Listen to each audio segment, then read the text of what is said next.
우선 오늘 뭐 느끼셨겠지만 읽으시면서 앞에 두 개가 이제 맥락이 같은 거고요. 그리고 뒤에 두 개가 또 같은 사안에 대해서 아주 상반된 시선을 보여주는 글이죠.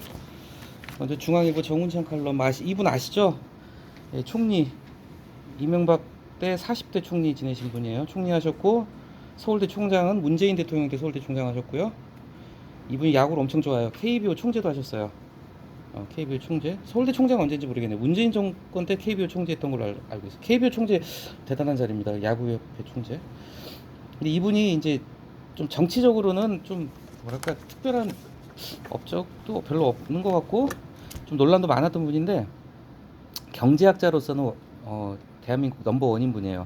이분이 이제 경제학이 두 분야가 있어요. 미시경제학이라는 분야가 있고 거시경제학이 있는데 간단히 얘기하면 미시경제학은 그 미세할 미자 써가지고 경제 현상을 갖다가 이렇게 미시적으로 바라보는 게 이제 미시경제학이에요. 그러니까 수요와 공급부터 배우기 시작을 하거든요. 미시경제학에서는 거시경제학은 이제 전 국가적인 경제, 국가적으로 재정 문제라든지 뭐 금융 문제라든지 이런 걸 다루는 부분인데 이분은 거시경제학 전공이세요.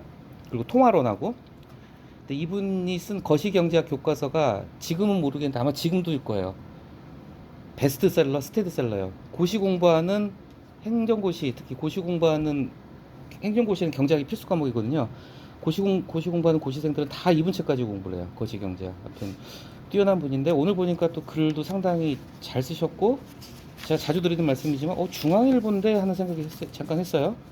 중앙일보인데 좀 약간 현 정부를 비판하는 현 정부의 경제 정책을 상당히 강하게 비판하는 글이죠. 글이 좋습니다. 이게 여기서 이 글만 두세 번 읽어봐도요. 굉장히 경제적인 어떤 기본적인 상식은 좀 가지고 들어갈 수 있는 그냥 여담인데 이분에 대한 재밌는 에피소드가 있어요. 이분이 굉장히 자뻑이 강하신 분이래요. 실제 있었던 본인 입으로 얘기를 하고 다니는데 수업 시간에 막 자랑을 한다는데 뭐 이제 학교 다닐 때 서울대 경제학과 다닐 때 자네 학교 어디 다니나 상대 다닙니다. 당연히 상대겠지 경제학과니까 상대관하고 학교가 어딘가 상대 경제학과 다닙니다. 아니 학교가 어디냐고 그러니까 당연히 서울대 다니죠. 서울대 말고 다른 대학 뭐 다닐 데가 있나요? 이런 얘기를 했대요. 망언을 한 사람이죠.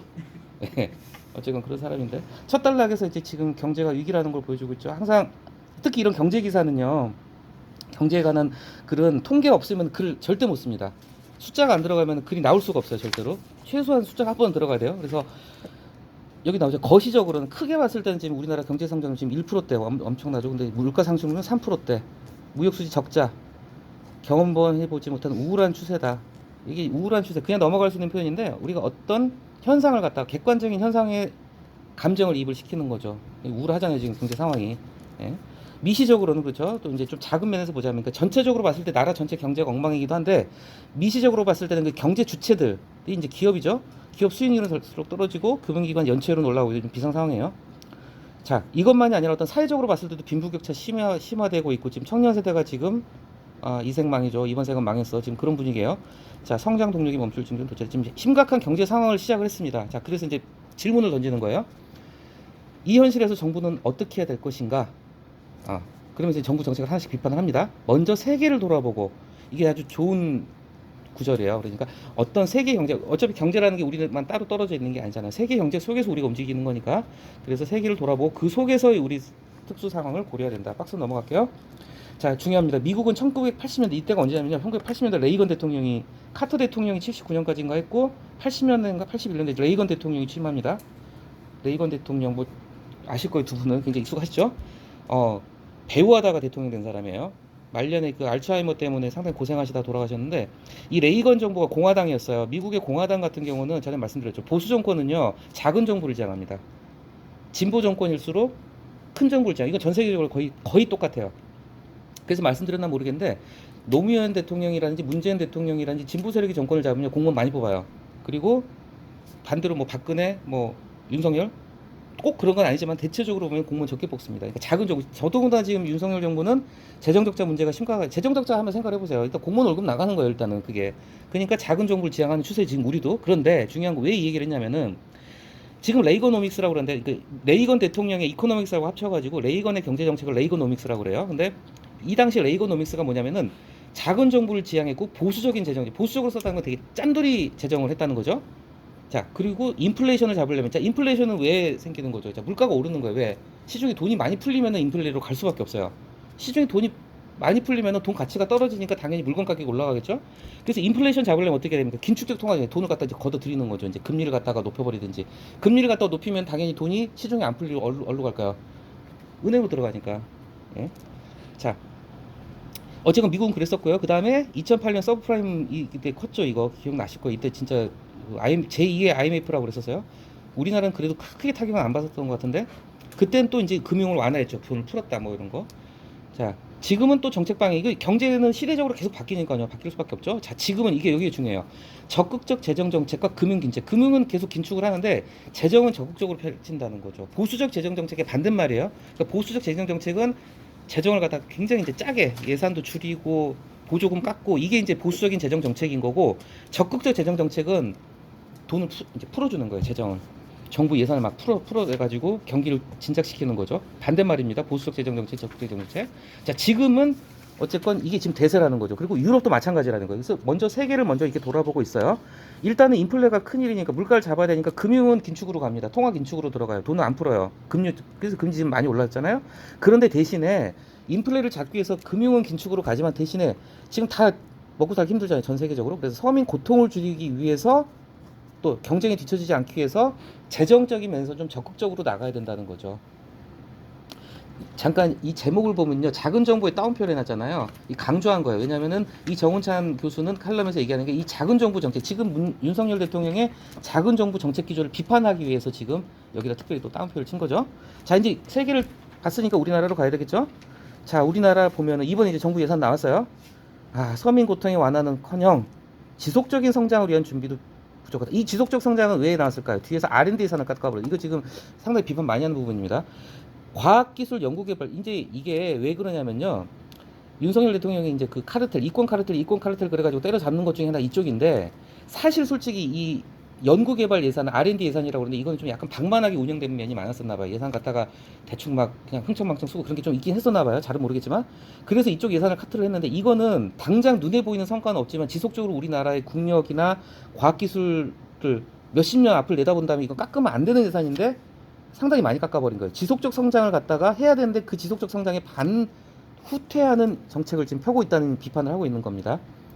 자, 올해 예산은 5.1% 증가했지만 이게 증가한 게 아니라는 거죠. 그죠? 물가 상승률하고 경제 성장률을 감안하면 사실 줄어든 거다. 물가 상승률이 지금 3%가 넘어가는데 그것에도 못 미치기 때문에 사실상 이거 줄어든다고 봐야 된다는 거죠. 긴축 기조는 분명히 뚜렷하다. 뭐 R&D 깎았고요. 자, 이제 이 정우창 교수는 반론을 제기하려는 거예요. 지금 이렇게 해가지고 이거 지금 이 시기를 잘 대처할 수 있을까? 계속 지금 지금 3단계로 까고 있죠 지금. 있을까 그러면서 자, 소비도 부족. 지금 사람들 돈 안 쓰잖아요. 투자도 안 되고 있어요. 경제 살아날까? 게다가 이제 경제적 약자의 고통.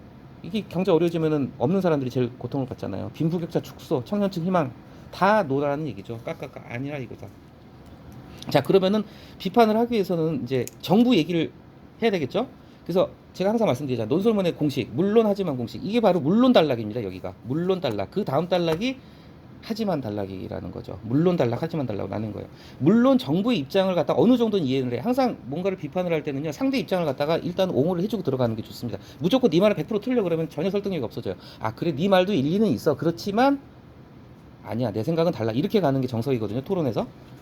자, 지금 현재 우리 예산은 실용이나 국익보다 작은 정부 이념, 여기서 이념이 자꾸 강조되는 게 윤석열 대통령이 지금 굉장히 비판을 받고 있는 것 중에 한 부분이 뭐냐면 이념. 지금 어떻게 보면 정말 이미 끝났잖아요. 공산주의 패배한 지 지금 30년 됐습니다. 근데 지금 8.15 기념사에서 공산주의 얘기가 나오고 하니까 이게 뭐지 막 지금 다들 이런 반응이에요. 이념을 너무 강조하시고 계세요, 이분이. 그래서 여기서도 이념이란 말이 되풀이됩니다. 자, 작은 정부 이념을 중시한다. 앞에 나온 실용하고 이념하고 반대말이에요. 실용이라는 거는 말 그대로 그냥 또 이데올로기나 이념 안 따지는 거예요. 공산주의, 자본주의, 무슨 보수주의, 진보주의 이게 중요한 게 아니에요. 당장 국민들 잘 먹고 살게 하자. 이게 실용이잖아요. 국익이고. 근데 지금 자꾸 이념을 앞세운다. 그리고 수치 중심에 뒤에서 비판을 합니다. 숫자에 집착을 한다는 거죠. 재정 준칙이라는 게 결국 숫자거든요. 뭐 정부 재정 적자를 얼마 이하로 잡아야 되고 이런 거. 자, 정부 입장은 이거예요. 자, 그러면서 물론 나오죠. 물론 그래. 지금 우리 재정 적자가 심각한 상태고 국가 채무를 갖다 더 이상 커지는 걸 막아야 된다는 원칙은 옳다. 그리고 당연히 개인하고 마찬가지로 국가도 자꾸 적자 살림하게 되면 어떻게 돼요? 신용 떨어지고 국가 신용도 떨어지고 재정 적자 심해지고 신용도 떨어지면 IMF가 다시 온다는 말이죠. IMF라는 게 우리나라가 달러가 없었고 국제 신용을 잃었기 때문에 온 현상이잖아요. 또한 계속 이제 인정해주고 있어요. 네 말 맞아. 정부 말 맞아. 최근 이제 코로나 때 돈 풀었죠. 포퓰리즘 때문에 그냥 복지 예산 막 여기저기 퍼줬죠. 그러면서 재정 적자고 국가 채무 천문학적으로 늘어난 마당에 국가 신용을 지키기 위해서 재정 준칙을 준수하지 않는데 반대할 명분은 크지 않다. 무슨 얘기야? 네 얘기 옳다 이거예요. 네 얘기 오라. 근데 이제 하지만 여기서 시작되는 겁니다. 하지만 그렇다고 여기서 이제 굉장히 중요한 얘기가 나와요. 근다고 해서 너네가 그 지키고 있니? 아니야. 너네 입으로는 재정 준칙 하고 있는데 막상 네가 지키는 것도 아닌 것 같아. 뭐냐? 뒤에도 나오겠지만 지금 가장 윤석열 정권의 이번 지금 재정 정책이 비판을 받는 게 뭐냐면 세금 깎아주는 거예요. 그것도 어딘가 말씀드린 근로소득세는 올렸어요. 월급쟁이들 세금은 더 받아. 근데 법인세, 기업들 세금을 확 깎아줘 버릴 거예요. 법인세 인하를 갖다 비판을 합니다. 그래서 제가 의문이 들었다는 게 중앙일보는 대표적인 재벌을 옹호하는 신문이거든요. 대표적 삼성신문이에요. 그런데 불구하고 법인세 감면을 갖다 비판을 하네? 웬일이지 하는 생각이 잠깐 들었습니다. 자, 각종 세금을 인하 경감한 것은 재정준칙가 배치된 것 아니냐? 정책의 일관성 없다. 이런 비판을 했습니다. 그 다음 단락에서 이제 조목조목 비판을 합니다. 자, 이 수치 중심, 자꾸 숫자에 집착하지 말라는 거죠. 지금 현재 우리나라의 위기 상황에서는 이거 숫자에 집착하면 안 된다. 그 얘기를 하고 있는 거예요. 그 다음 문장에서 나오죠. 지금 우리의 정부 정책은 수치에 집착하지 말라는 거죠. 중장기적인 지속 가능성, 당장의 어떤 지금 먹고 살기 힘든 서민들의 사정을 살펴라. 그러면서 구체적으로 이제 정부에서 말하는 이 재정준칙상의 어떤 재정적자 수치는요. 여기 나오죠. GDP, 국내 총생산입니다. 국내 총생산 대비 국가 채무비율. 그러니까 우리나라에서 1년에 생산되는 모든 가치, 어떤 경제적인 가치 중에서 채무가 얼마를 차지하는가. 이 수치인데 이렇게 수치로 못 받는 방식은 저도 처음 알았습니다. 유럽에서도 이미 없어진 관행이다. 그리고 항상 단골처럼 등장하는 게 바로 OECD입니다. OECD는 어디서 이럴 때 등장을 해요. OECD하고 비교했을 때 우리나라는 그래도 나은 편이다. 이 얘기를 하는 거예요. 항상 그래서 단골로 등장하는 게 OECD입니다. 다 어려워요. 다 어려워. 근데 OECD 국가보다 그나마 우리도 물론 심각하긴 하지만 비교적으로 봤을 때 다른 나라들이 비하자면은 선진국들이 비하자면은 그나마 우리는 양호하다. 그러니까 수치에 집착하지 말라. 자, 좋은 표현입니다. 수치보다는 재정 준칙이라는 게 수치잖아요. 이 숫자보다는 규범적 준칙. 그러니까 수치는 말 그대로 수치예요. 이 수치 연연하는 거예요. GDP 대비 국가 채무를 갖다 몇 프로 이하로 잡아야 된다. 이것을 자꾸 정부가 집착을 하고 있는데 그것보다는 규범적 준칙이라는 게 뭐냐면 이 수치하고 반대되는 얘기죠. 규범적 어떤 우리가 마땅히 뭐뭐 해야 된다 이런 게 규범이잖아요. 우리가 당장 지금 국가 경제를 살리기 위해서 뭘 해야 될지 그걸 먼저 생각해야 된다 이런 뜻입니다. 자, 이 문장 하나하나가 굉장히 좋은 문장들이에요. 이거는 아주 좋은 글입니다.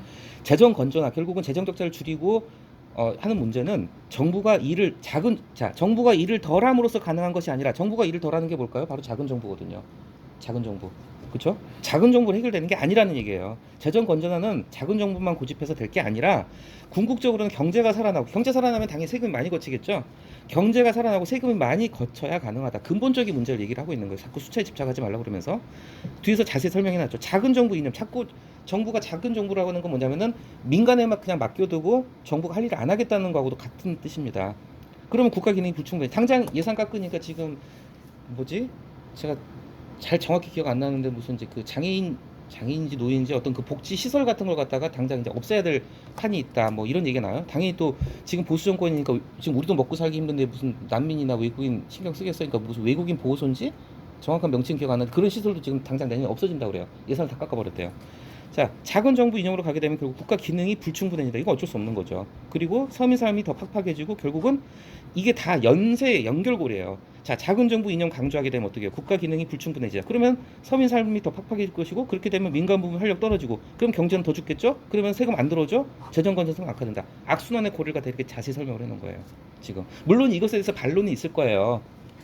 작은 정부 이념이라는 게 무조건 정부가 일을 안 하겠다는 것도 아니고 되도록이면 민간이 할 수 있는 건 민간이 하게 맡겨두고 정부는 개입을 최소화하겠다는 게 장군 정부 이론이기 때문에 이 정운찬 교수가 쓴 이 대목에 대해서 얼마든지 반박은 가능합니다. 비판할 수 있어요. 이게 무조건 옳다고는 못해요. 하지만 어쨌건 이분이 주장하는 바에 따르면 이렇다는 거고 이 부분은 우리가 좀 두 번, 세 번 읽어볼 만한 구절인 거죠. 그렇죠? 서민 삶 팍팍해지고 민간 부문 활력 떨어지고 경제 죽어보면은 세금이 안 거치게 되고 그러면은 세금 안 거치면 재정 적자는 더 심하게 될 것이고 자 그러면서 계속 비판을 하고 있습니다. 그런데 자 이렇게 분석을 했습니다. 근데 우리나라는 지금 자꾸 작은 정부 이념 얘기가 자꾸 반복이 되고 있죠. 이념에 집착하고 있다는 거예요. 그리고 수치 중심 이념하고 수치를 버리라는 게 이 글의 주제입니다.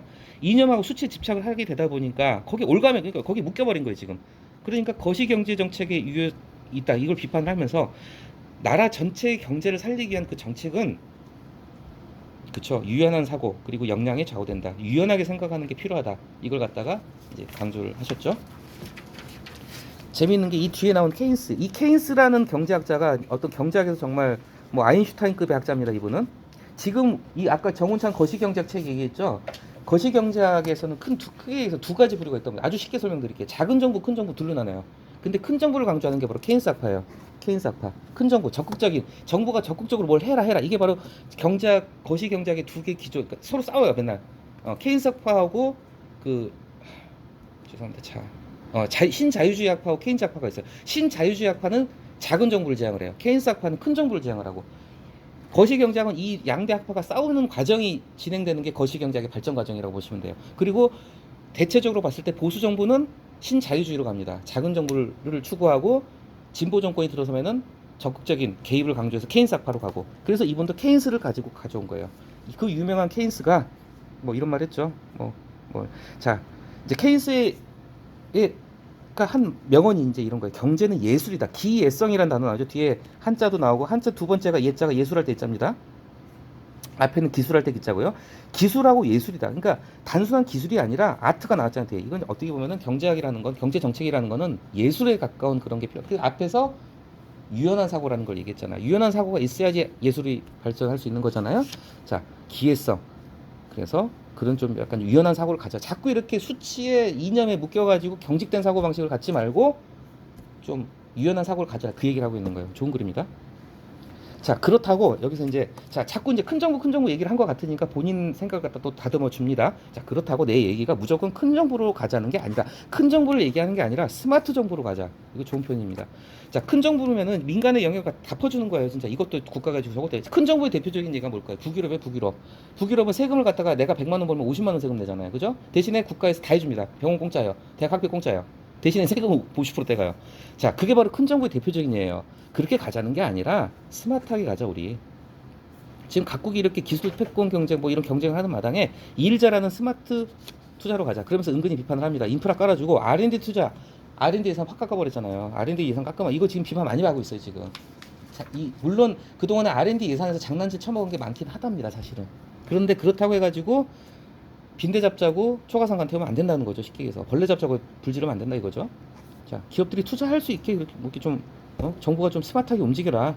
그리고 지금 학계 출산율 0.78명 최저 학계 출산율 높이기 위한 육아 돌봄 정책 마련해라. 그리고 이번 예산안이 비판을 받는 게 뭐냐면은 취약계층 예산 물론 다는 아닙니다만은 일부 많이 깎아버려서 취약계층 예산 계속 살려야 된다. 버팀목 역할을 해줘야 된다. 양극화 막아야 된다. 그래야지 소비 늘어나지 않겠느냐.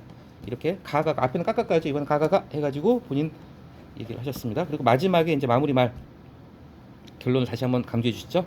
적극적인 산업 정책과 동반 성장 정책을 필요하다. 그리고 성장을 통해서 세수를 확충해야 된다. 결국은 재정 적자를 해소하기 위해서는요 두 가지예요. 수입을 늘리거나 지출을 줄이는 거잖아요. 근데 지출을 줄이는 대신에 지금 그러니까 비판받는 게 이거예요. 지금 윤석열 정부는 수입을 늘리기보다 법인세 깎아줘 버렸잖아요. 수입을 늘리기보다 지출을 줄이는 쪽으로 가고 있는데 지금 이 사람은 뭐라고 했어요?